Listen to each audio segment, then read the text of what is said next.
The NBA just took a step that lets me know they are one step closer to letting players who have the virus play in actual NBA games. We're going to talk about it right after the bumper. Stay tuned.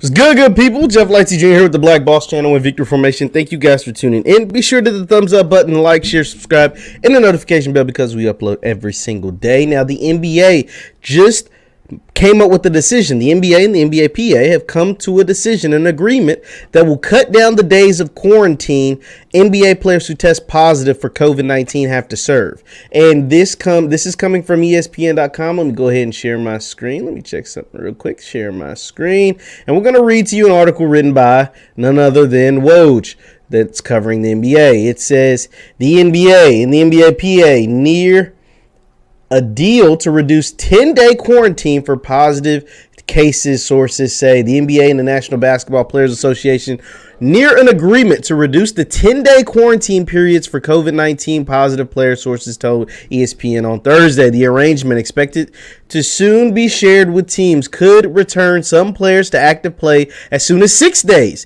based on their testing procedures, sources say. It's immediately unclear how the looming protocols change might impact rosters for the league's high-profile Christmas Day slate of games, slated for, of course, Christmas Day. The NBA, which is following a similar NFL protocol change, has been following the guidance of both league and union infectious disease specialists. The NBA has also been studying recent research in the UK and elsewhere. Like the country and the world, the NBA has felt the wrath of the Omicron variant, with Commissioner Adam Silver told ESPN's Malika Andrews NBA Today was responsible for as much as 90% of the recent rash of COVID cases. The NBA had 141 players enter into the healthy and safety protocol this season, including 127 in the month of December alone. There have been 130 player entries in December overall, as 3 players have now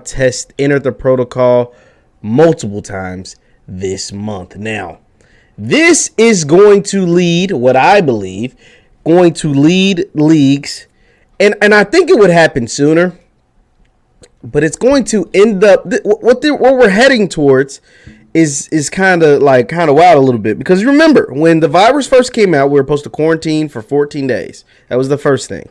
Then they told us when we get our jabs, you get your jabs, you won't be able to catch the virus, won't be able to spread the virus. Well, that's been debunked completely. I don't even want to get into that. And now it went from 14 days, then the jabs got released, and then it went to 10 days. And now the NBA is like, man, to hell with the 10 days, because we got a Christmas Day event coming up, and we don't need guys who can come back in 6 days who are asymptomatic and are jabbed up, because the NBA is over 90% vaccinated. I think they're probably closer to like 95, 97%. Like Kyrie Irving, it's like one of the only few dudes left that are unvaccinated in the entire NBA. But it is what it is. And they're like, man, to hell with that 10-day window, because 10 days put you outside the Christmas Day. And Christmas Day is our biggest day. And we can't have the G League playing on Christmas Day. And what's taking place in the NBA, for those of you who haven't been following, the NBA has been calling all these old dudes and calling up a bunch of dudes from G League and expanded the rosters. Lance Stevenson is back on an NBA roster with the Hawks. Joe Johnson, 40-year-old ISO Joe. I love Joe Johnson. He's 40 years old. He's back on an NBA roster after killing the big 3. Lance Stevenson after killing the G League. Isaiah Thomas after dropping 40 in the G League. All of these guys are back in the NBA because all of these teams, the Lakers, Hawks, Celtics, every team in the NBA is suffering from having dudes out due to COVID. So they're calling all these old heads. They're stealing guys from the big 3. They're stealing guys from the G League. And they're like, man, we just got to fill a roster. Because if you don't have 8 players on your active roster, you can't play an NBA game by law of the NBA. So they've allowed teams to expand their rosters. They've allowed teams to go out and get these guys. And they're trying to make something happen with it. And now they're looking like they want to cut. And look, it's going to happen. It's not no looking like, because the NBA just can't suffer to have, ratings drop during Christmas Day games because there's a bunch of G League and Big 3 guys playing. So they can't have a ratings drop. So they're going to allow the quarantine to go. Remember, it went from 14, now it's at 10, and it's going to go from 10, at least for NBA teams, and probably NFL teams too, because they're having their own outbreak all over the NFL where quarterbacks are missing and all kinds of stuff. It's just bad. It's just a bad look for the league. There's nothing they can do because all the guys are vaccinated. All the guys have their 2 vaccines. They all taking it. Over 90% in the NBA. I think it's over 90% in the NFL. So it's really nothing they can do. They're double jabbed up, and they're still getting sick or still catching the virus because it's airborne. So the NBA is like, to hell with this 10-day thing. We're about to make it to where it's only 6 days because we need our guys back for our best teams to play on Christmas Day. We just can't have all these guys, our superstars of the league, out during Christmas Day and then potentially down the line during playoff games. See, that's the worst case scenario. The NBA continues to have these outbreaks because it just happening. Ain't nothing we can do. You can say wear your mask, do all that stuff. You can still catch the virus. You can say get the jabs and all that stuff. You can still catch the virus. It's just going to happen. It's just going to happen. You try to do what's best to prevent it, like, exercising or eating healthy or, social distancing or whatever. But, it's just going to happen.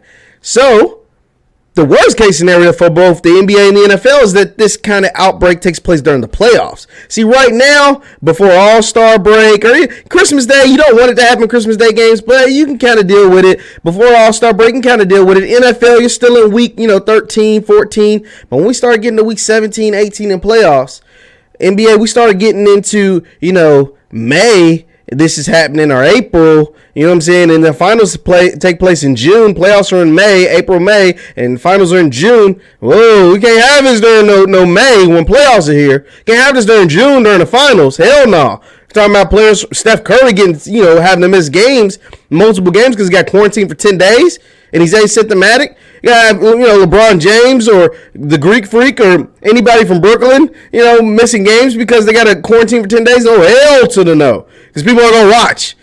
Steph Curry not playing for the Warriors in the finals, people ain't going to watch. Chris Paul not playing for the Suns in the finals, people ain't going to watch. Giannis Antetokounmpo ain't playing for the Milwaukee Bucks, people aren't going to watch. So, no, we can't have that happening. So that's why they're working with the Players Association. And I think this is one step closer to just letting guys play when they have COVID. Now, it's not ideal.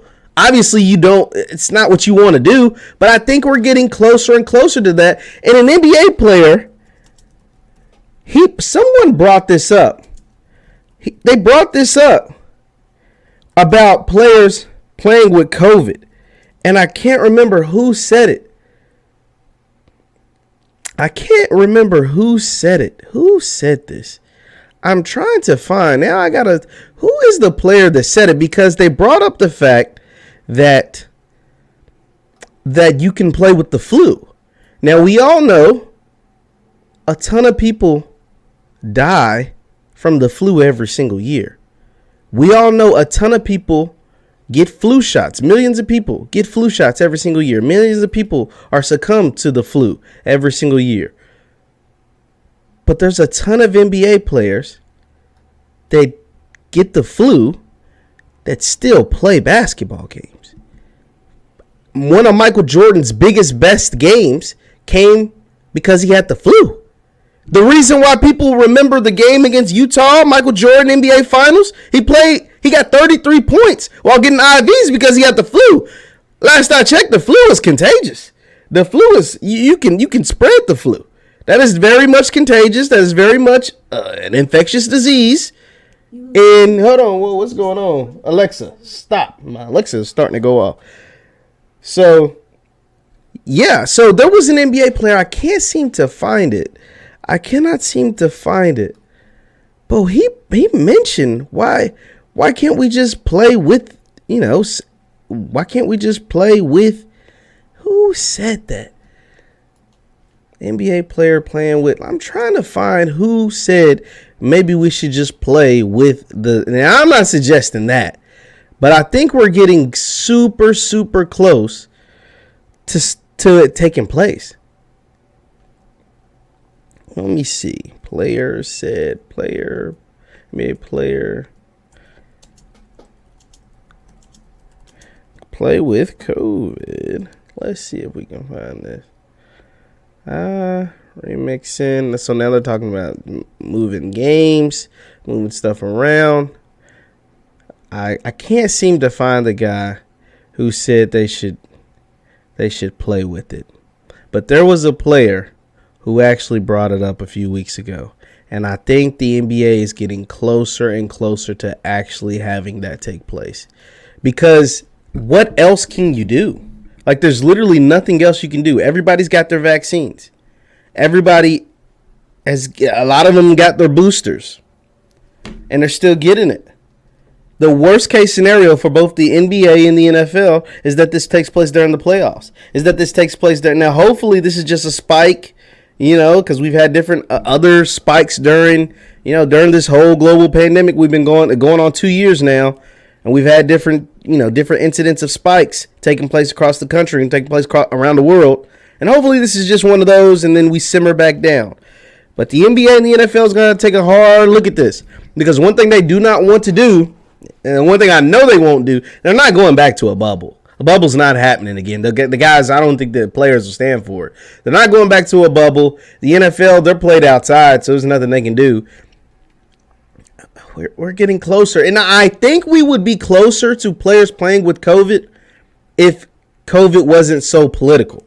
COVID is super political, whether, depending on what side you stand on. And it's ironic because Trump has actually come out and endorsed vaccines. He's endorsed it via Candace Owens. We all saw it. So it's super political. It is what it is, but it's going to be interesting. I think we're getting closer and closer to NBA players actually being able to play in games with COVID. I don't think it's going to happen soon, but I think we're getting closer to seeing that take place. And the NBA PA cutting the quarantine down from 10 days to 6 days.